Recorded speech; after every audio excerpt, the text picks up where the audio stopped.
하나님을 믿고 이 섬기는 삶은 참 복됩니다. 기독교 신앙에 대해서 다른 누군가가 뭐 어떤 관점으로 이러쿵저러쿵 말할 수는 있을지 몰라도 그 신앙생활이 참 복되다는 그 자체는 하나님의 말씀을 따라서나 또 우리의 경험을 따라서나 뭐든지 너무나 명확하고 그리고 확실합니다. 이 복된 삶에 있어서 하나님의 말씀은 우리의 믿음과 삶의 규범이고 또 기초고 원천입니다. 하나님의 말씀은 나에게서 나온 것이 아니라 바로 하나님이 주신 것이요 우리는 그것을 받을 뿐입니다. 하나님의 복이 이 말씀을 통해서 우리에게 흘러 들어오는데 그 말씀의 복을 우리가 누리게 되는 그 수단이 우리가 외민을 통해서 우리 배웠듯이 바로 우리 믿음입니다. 일반적으로 믿음의 주체는 다 자신이라고 할 수 있겠습니다. 내 믿음이란 내가 믿는 것이고요. 옆 사람이 믿고 있는 것을 그 내 믿음이다 이렇게 말을 하지는 않습니다. 사람들은 일상생활, 사회생활을 주변 사물과 또는 어떤 사람들에 대한 어느 정도의 그런 믿음에 기반해서 그걸 영위합니다. 이렇게 우리는 우리의 삶에 이 믿음이라는 요소는 전반적으로 녹아 있습니다. 그러다 보니까 하나님의 신자도 믿음에 대해서 잠깐 오해하는 경우가 있습니다. 일상에서 이걸 믿을지 말지 내가 능동적으로 결정하고 살았기 때문에 이 하나님과 그분의 말씀을 믿는 이 믿음도 순전히 나에게서 나온 산물로 잠깐 오해하는 것이지요. 그러나 에베소서를 보면 그 1장에 하나님께서 그 신자의 구원의 기원을 바로 하나님의 창세전 작정이 있다는 것을 우리에게 말씀한 후에 2장 8절에 보면 또 말씀하기를 너희는 그 은혜에 의하여 믿음으로 말미암아 구원을 받았으니 이것은 너희에게서 난 것이 아니요 하나님의 선물이라 이렇게 말씀합니다. 예수님을 믿는 믿음으로 받은 구원이 하나님의 은혜에 의한 것이고 그리고 우리에게서 난 것이 아니라 하나님의 선물이라면 그 예수님을 믿는 그 믿음으로 구원을 받았다는 것은 그 믿음조차도 거기서 말하는 그 믿음조차도 하나님의 은혜에 의한 것이고 나에게서 난 것이 아니고 하나님의 선물이라는 것을 우리가 알게 됩니다. 왜냐하면 만약 예수님을 믿는 그 믿음이 우리에게서 나에게서 난 것이라면 그 구원은 나에게서 난 것이 되고요. 그리고 그것은 하나님께서 주신 선물에 또 그분의 은혜에 의한 것도 아닌 것을 이게 귀결되기 때문에 그러합니다. 그러나 성경은 그 반대로 얘기하지요. 그래서 하나님이 우리에게 주신 믿음, 예수 그리스도를 믿음으로 말미암아 얻는 구원은 바로 구원을 얻는 그런 믿음입니다. 유다서 또 1장 3절을 보면 이런 말씀이 있습니다. 성도에게 단번에 주신 믿음의 도라고 말씀합니다. 여기서 믿음의 도라고 이렇게 우리말로 번역된 그 원문을 보면 한 단어 피스티스 바로 믿음이라고만 되어 있습니다. 그럼에도 우리가 읽는 이 개역개정 성경에서 믿음의 도라고 도라는 말씀을 덧붙여서 우리에게 번역해서 알려주고 있는데요. 그 이유는 이제 제가 생각하기에는요. 그 믿음은 바로 하나님의 말씀을 믿는 믿음이기 때문에 그러하다고 여겨집니다. 그러니까 그 믿음의 내용이 공허한 것이 아니라 바로 하나님의 말씀이기에 하나님의 말씀을 믿는 믿음은 바로 그 하나님의 말씀과 분리되어서 결코 말할 수 없는 것입니다. 그래서 하나님이 성도에게 믿음을 주셨다는 것은 하나님의 말씀을 어떤 믿을 수 있는 어떤 자질을 그러니까 말씀도 없이 어떤 믿을 수 있는 자질을 주셨다는 것이 아니라 하나님께서는 하나님의 말씀을 믿는 믿음을 주셨다는 것입니다. 바로 이 믿음은 하나님의 말씀과 분리되어 존재하는 믿음이 아니라 바로 하나님의 말씀과 하나가 된 그런 믿음입니다. 한마디로 말씀이 없으면 그런 믿음은 존재할 수가 없는 것입니다. 그래서 하나님을 믿는 믿음은 내가 하나님을 믿을 수 있는 자질을 갖고 있는데 하나님이 말씀을 덧붙여줘서 그 믿음이 생긴 것이 아니라 바로 하나님께서 하나님의 말씀을 믿는 믿음, 말씀과 믿음을 우리에게 하나로 해서 주셨다는 것입니다. 그러므로 성경에서 믿음이라고 말할 때는 그럼 우리 일상생활의 믿음이 아니고요. 바로 하나님의 말씀을 믿는 믿음, 하나님의 말씀과 연결된, 끊을 수 없는 그렇게 연결된 그 믿음입니다. 그래서 그 믿음을, 하나님과 그 말씀을 믿는 믿음으로 우리는 항상 성경을 읽을 때 이해해야겠습니다. 우리가 방금 읽었던 유다서 1장 3절에 보면 성도에게 그 믿음을 하나님 주시는데 단번에 주셨다 이렇게 말씀했습니다. 단번에라는 말씀은 1회, 단회 그런 의미만 있는 것이 아니라 그 효력이 충분하고 또 지속된다는 그런 의미도 포함되어 있습니다. 그러므로 하나님이 믿음을 단번에 주셨다라는 것은 그 하나님의 말씀을 믿는 믿음을 하나님이 주실 뿐만 아니라 또 그 믿음도 하나님께서 지켜주시고 궁극적으로 그 믿음으로 장차 하나님이 약속하신 것을 바라보는 그 믿음으로 하나님이 약속하신 바까지 끝까지 얻을 수 있도록 시종을 하나님께서 주장하시고 열매까지 보게 하신다는 그런 의미로 우리가 이해할 수 있겠습니다. 이러한 믿음 자체가 하나님의 은혜로 말미암기에 오늘 말씀처럼 그것은 선물이고요. 그래서 이 기독교의 구원은 나의 자질이나 그래서 공로가 끼어들 여지가 조금도 없다는 사실을 알게 됩니다. 그래서 모든 것이 바로 오직 그리스도 안에서 바로 하나님의 은혜로 말미암기에 오직 하나님께만 영광을 돌리는 것이 우리의 믿음입니다. 그래서 우리 칼빈의 기독교 강요를 보면 이 아우구스티누스의 말씀을 좀 인용을 하는데요. 소개하는데 바로 기독교의 규범이 항상 첫째도 둘째도 셋째도 겸손이다 이렇게 말을 했습니다. 하나님의 은혜니 다 하나님께 영광이요. 그러니까 우리에게서 기독교의 덕목은 겸손밖에 없는 것입니다. 물론 여러 가지 있지만 겸손이 최고라는 것입니다. 그러면 반대로 보면 최고의 악덕은 교만이라고 볼 수 있겠죠. 교만은 다른 것이 아니라 나의 자질, 나의 공로 그것을 내세우는 것이고 그러니 하나님께 감사할 일이 없는 것이고요. 그러니 결국 하나님도 인정하지 않는 것입니다. 교만입니다. 이처럼 하나님을 믿는 믿음은 나의 자질이 아니기 때문에 너무너무 귀합니다. 하나님이 우리에게 주신 그 구원의 그 믿음은 우리 베드로전서 1장 19절 말씀처럼 오직 흠없고 점없는 어린 양 같은 그리스도의 보배로운 피로 말미암아 그의 공로로 말미암아 우리에게 주어졌기 때문에 그 믿음도 그분의 그 보배로운 피의 공로로 주어졌기 때문에 하나님 주신 이 믿음도 너무 귀한 것입니다. 그분의 보배로운 공로로 주어진 믿음이기에 이 믿음도 보배로운 믿음이겠습니다. 하나님이 우리에게 이렇게 귀한 믿음을 주셨습니다. 오늘 본문, 오늘 우리가 펼친 히브리서를 보면 히브리서는 그리스도를 믿는 믿음에 대하여 시종 이렇게 말씀합니다.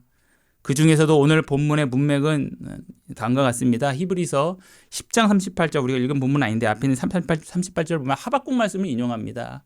나의 의인은 믿음으로 말미암아 살리라 이렇게 말씀합니다. 그리고 또 이어지는 39절에 이렇게 말씀합니다. 우리는 뒤로 물러가 멸망할 자가 아니요 오직 영혼을 구원함에 이르는 믿음을 가진 자니라 이렇게 말씀합니다.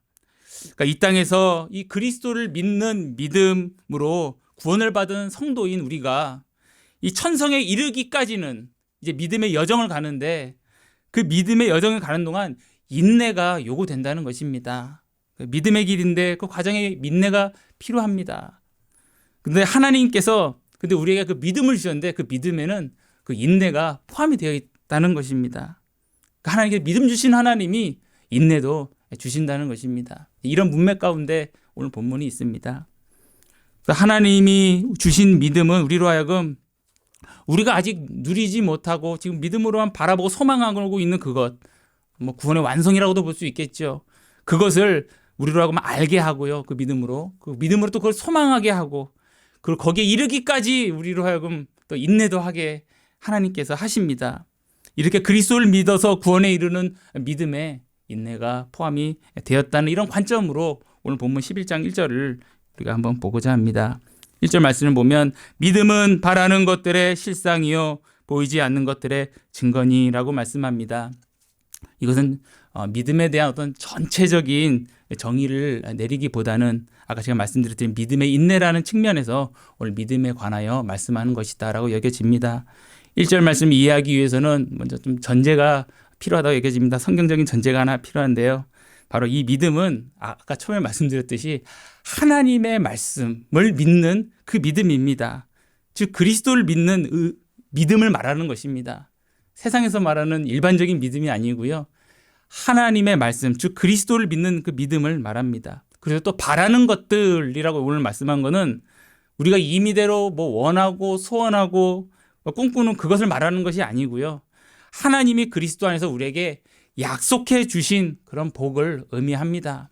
하나님이 약속하신 것들이 바로 바라는 것들입니다. 로마서 8장 24절 이렇게 말씀합니다. 우리가 소망으로 구원을 얻었음에 보이는 소망이 아니니 보는 것을 누가 바라리요? 이렇게 말씀합니다. 보이지 않기 때문에 하나님이 약속하신 것이 보이지 않기 때문에 우리가 바란다는 것입니다. 그래서 이러한 전제가 만약에 없이 그냥 오늘 히브리서 11장 1절 읽으면 마치 인간이 무언가를 간절히 바라고 그렇게 이루어질 줄을 내가 간절히 믿으면 그것이 어떤 실상이 되고 이루어진다. 뭐 이런 잘못된 생각을 가질 수가 있을 것 같습니다.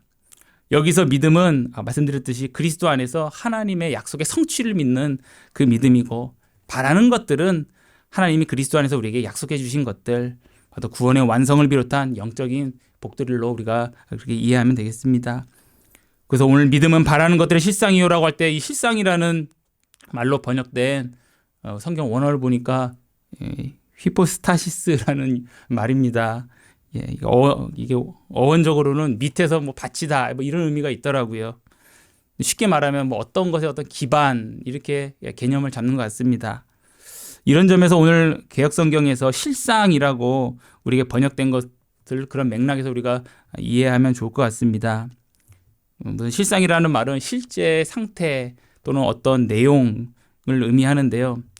다른 말로 좀 표현하자면 쉽게 말하면 뭐 현실 또는 뭐 실제 뭐 이렇게 유사한 말이 아닐까 이런 생각이 들었습니다. 그러니까 우리 성경에서 이런 실상이라는 말을 통해서 우리에게 전달하고자 하는 그 의미는 이렇게 생각이 됩니다. 하나님은 자기의 약속을 믿고 바라는 자들에게 그 약속을 이루어 주시는데요. 하나님이 주신 믿음은 하나님이 약속하셨으나 그러나 지금 이루어지지 않고 장래에 이루어질 그것이기 때문에 우리로 하여금 그것을 그 믿음으로 바라보게 하고 결국에는 가닿을 수 있도록 한다. 이런 의미로 여겨집니다. 또 이 우리 읽은 말은 믿음은 바라는 것들의 실상이요와 대꾸가 되는 것이 그 다음에 이어지는데요. 믿음은 보이지 않는 것들의 증거니 또 이렇게 말씀합니다. 그러니까 대꾸가 됩니다. 바라는 것들의 대꾸가 보이지 않는 것이고요. 실상의 대꾸가 이제 증거니 이렇게 보여줍니다. 그러니까 어떻게 보면은 이 앞에 있는 그 구절을 이 뒤에 있는 문장이 또 설명해 준다라고 이렇게 이해하실 수도 있겠습니다. 이 말씀의 뜻은 하나님이 우리에게 약속하셨으나 아직 우리에게 이루어지지 않은 것이 있거나 또는 하나님이 말씀하셨는데 그것이 우리의 눈으로 볼 수 없는 것일 때 그것이 실제로 그러하고 존재한다는 것을 하나님이 주신 그 믿음으로 우리가 마치 그것을 눈으로 보고 확인한 것처럼 마치 증거를 본 것처럼 우리가 그것을 확신하게 해준다는 것입니다. 무엇이야? 믿음이 그런 기능을 한다는 것입니다. 이처럼 믿음은 하나님이 약속하신 것이 현재 이루어지지 않고 그리고 내 앞에 지금 당장 나타나지 않는다고 해서 그것을 놓게 하는 것이 아니라 오히려 믿음은 그것을 놓지 않고 붙잡게 하고 결국 그 성취의 때까지 인내하게 한다는 것을 오늘 말씀이 우리에게 전해줍니다. 신자에게는 반드시 인내가 필요합니다. 제가 또 책을 읽어보니까 칼빈 선생님이 우리 신자에게 인내가 필요한 어떤 현실적인 그런 모습을 좀 몇 문장으로 이렇게 소개했더라고요. 그래서 제가 잠깐 제 말로 한번 읽어드리겠습니다. 하나님은 우리에게 영생을 약속하셨지만 우리는 육체의 죽음을 겪거나 또 앞으로 겪게 될 것입니다. 또 하나님은 우리에게 복된 부활을 확신하게 하시지만 우리는 여전히 후패합니다. 하나님은 우리를 의롭다 여겨주시고 또 그렇게 선언해 주셨지만 죄가 여전히 우리 안에 거합니다. 하나님은 우리에게 복되다 말씀해 주셨지만 우리는 여전히 여러 비참함을 가지고 있습니다. 하나님은 하늘에 속한 모든 신령한 풍성한 복을 우리에게 약속해 주셨지만 우리는 여전히 종종 허기와 갈증을 느낍니다. 하나님은 속히 우리에게 오시겠다고 약속하셨지만 우리가 부르짖을 때 마치 못 들으신 것처럼 보입니다. 이 신자가 이 지상에서의 하나님을 믿는 신자가 경험하게 되는 현실을 이렇게 말을 하는데 바로 이때 하나님이 주신 그 믿음에 속한 그 인내가 필요한 때임을 이렇게 말씀합니다. 이때가 바로 하나님이 주신 그 믿음이 작용할 때입니다.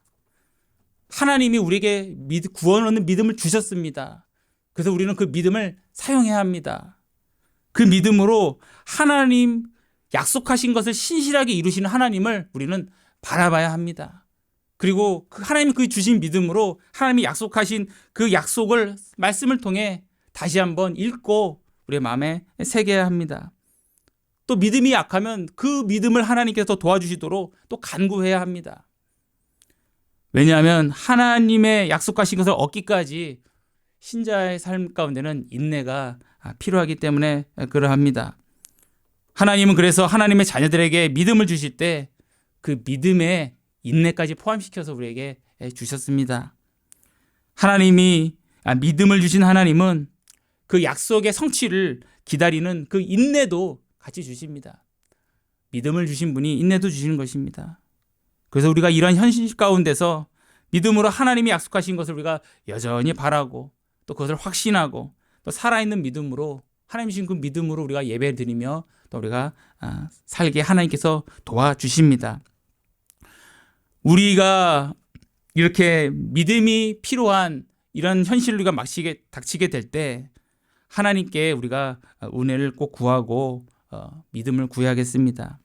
그 믿음으로 하나님의 약속의 말씀을 묵상할 때 하나님께서는 다시금 우리 안에 그 약속, 하나님께 대한 소망, 약속 성취에 대한 그 인내를 하나님께서 주셔서 우리가 그 믿음의 길 끝까지 하나님 주신 것을 붙잡고 나아가게 도와주실 것입니다. 그래서 이 믿음 주신 하나님이 인내도 주신다는 믿음으로 언제든지 은혜 구하며 나아가는 우리가 되길 바랍니다. 기도하셨습니다.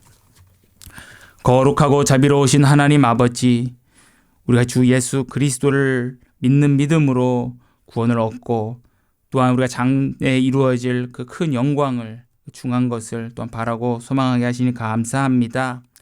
저희는 이 큰 은혜를 받아 누리며 이 땅에 거하는데 그러나 우리의 눈에, 우리 육신의 눈에 보이는 것들이 때로는 우리의 마음에 조급함을 느끼게 하고 때로는 우리의 연약함으로 인하여서 제가 탄식할 때도 있음을 고백합니다. 하나님, 그러나 주님께서 주신 그 구원을 얻는 그 믿음 안에 하나님 믿음 인내도 주셨사오니 제가 그 믿음 가운데 하나님 말씀 보고 다시 하나님 앙망할 때 우리가 하나님 그 약속이 이루어질 때까지 끝까지 참으며 또한 소망이 더 커지는 가운데 하나님을 참으로 예배하며 나아가는 이 세상의 삶 될 수 있도록 하나님 우리의 믿음을 도와주시옵소서. 감사드리며 살아계신 예수님의 이름으로 기도 올리옵나이다.